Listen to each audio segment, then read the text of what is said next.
Working long hours is not going to make you a better developer. Is exactly the opposite is going to happen. It's going to make you burned out. It's going to make you stressed. It's going to make you less effective, less clear in your communication, probably not nice to work with, and definitely worse at your job. So if you are in tech and maybe like me, you have ADHD, a healthy work-life balance is not an option.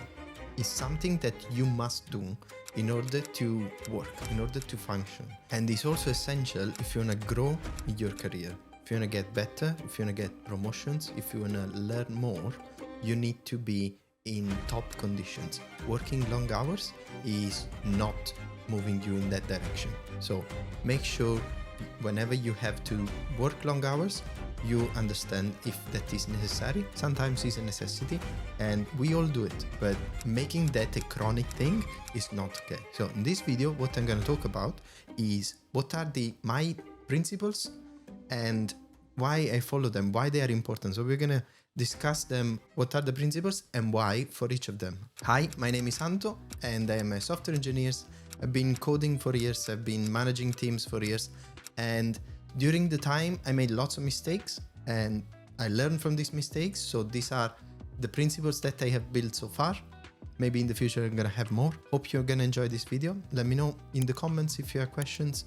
Always happy to answer. Principle number 1, long hours is not equal to more productivity. So working long hours is not a badge of honor and is an indication of a number of things. 1, you may have poor boundaries. You cannot stop thinking about work. The other thing is that is an indication that you may lack prioritization. You may not be able to prioritize what is really important, and then you always fill your plate with everything possible, everything that you can do. And finally, is an indication that there is a need for fixing the culture in your organization. If everybody is operating that way, they're just consuming themselves.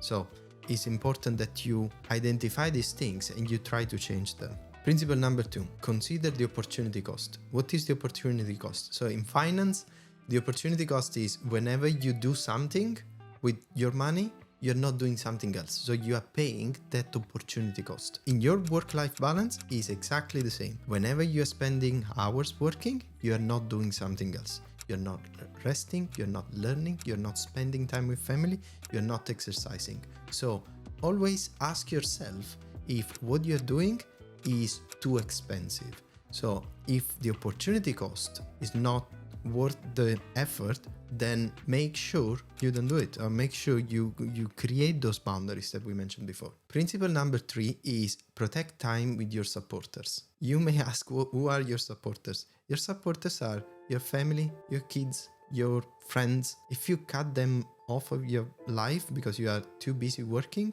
there are a number of things that will happen. The first thing is that you don't realize, but most of the time, everything you're doing is for the people around you. So don't sacrifice them. And one thing that I learned with years is consider in terms of time left. I do this with my kids most of the time. So whenever you have your kids and you look at them, do you think they're going to be kids forever? No. So you have a limited number of activities that you do until they grow up. So how many times can you go for a walk in the park with your kids? Once a week? How many weeks until they don't care anymore to go with you and they're going to be busy? How many times also you can have quality time in terms of watching a movie or going out for dinner or having a Sunday lunch all together? If you sacrifice that, that time will never come back. Never. And you can say, okay, we have time for that. It's not the same. What you can build now when they're kids, you cannot build it later. So make sure you don't sacrifice that. Otherwise, you will live the best part of your life maybe after work in misery by yourself because you haven't built those relationships. No one knows you. They may love you, but you have built such a huge gap between you that they don't probably know you. Principle number 4 is don't abandon yourself. What does it mean? Abandon yourself is dedicating time to yourself. It's important that you can only help others, you can only grow when you are in perfect conditions. Think for a second, if you are feeling poorly, can you do a good job? No, but what do you do to not feel poorly? So what I do, I prioritize quality of food, I prioritize quality of sleep, I try to do meditation whenever possible, I walk and I try to do exercise as regular as possible.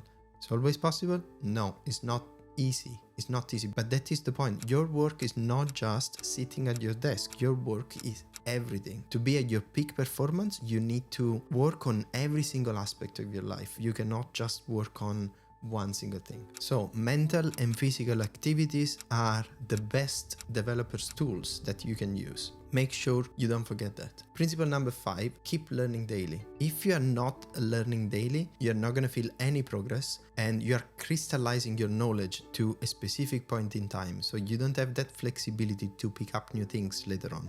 So dedicate time to learning. Make sure your environment is providing you the structure to learn.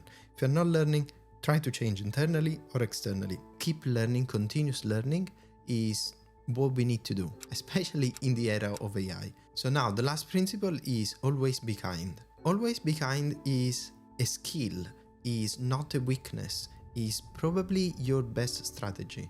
Why? Whenever you are kind, 1, people are listening to you, and 2, you are building something that is called reciprocity urge.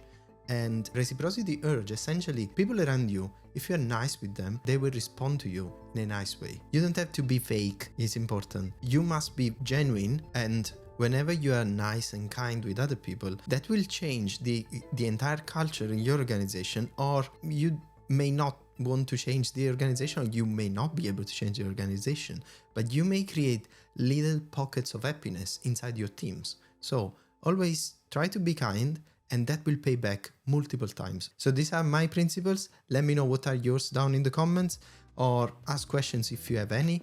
Hopefully you like this video. If you liked, don't forget to like and subscribe, and see you soon. Bye.